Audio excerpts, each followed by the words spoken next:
This is not the first time social media has failed to correctly monitor online content. The question is, why can't these tech giants get it right? Social media strategist Kris joins us now to explain. Good morning. Thanks for being here. Thanks for having me. You know, we were just talking about this in the break for a second here. Neither of us think that this was intentionally done, but the question is, why can't this be done right? Like, what is the problem when there's a crisis happening, when there are big things happening in this world? Why does it seem like it's a flub on social media all the time? So the real problem here has to do with the algorithm, right? And so the algorithm obviously is done by machine learning, so it's not perfect. And so with artificial intelligence basically misfiring, which is what we've seen here, comes trial and error. And you can't have trial without the error. And that's what we saw that happened here. So there is a statement from YouTube what happened, and it says these panels are triggered algorithmically and our systems sometimes make the wrong call. We are disabling these panels for live streams related to the fire.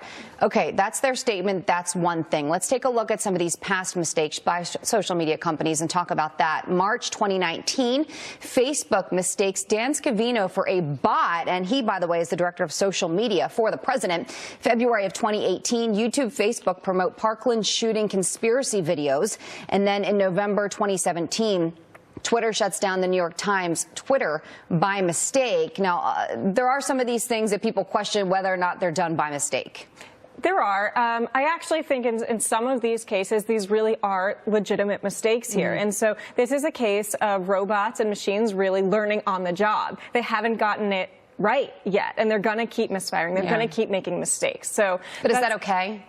It's not okay, but the other option here is they could hire more content moderators, but they can't flag every single video. I mean, they can't, to hire the amount of content moderators that they would need for the volume of videos that they have on YouTube, it's just unrealistic. Part of the issue I take with this and some other people is when you have something going on, journalists, as an example, you know, I'll show you an example of what happened to me on Twitter.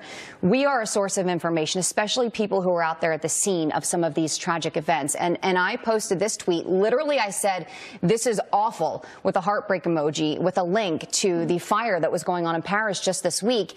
And it was flagged for sensitive content. So people were sending me messages like, what did you say? Why can't I see your tweet?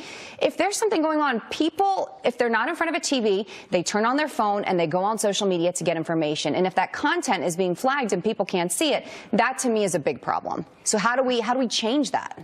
You know, it has to change within the social media companies. It's not something, unfortunately, that on an individual level you're able to change. It has to do with what are Twitter's rules around it, what are YouTube's rules, what are Facebook's rules. The same thing with Facebook and their ads. All the time they get it wrong. And then you click, why am I seeing this ad? And it says, well, because you said you were interested in XYZ.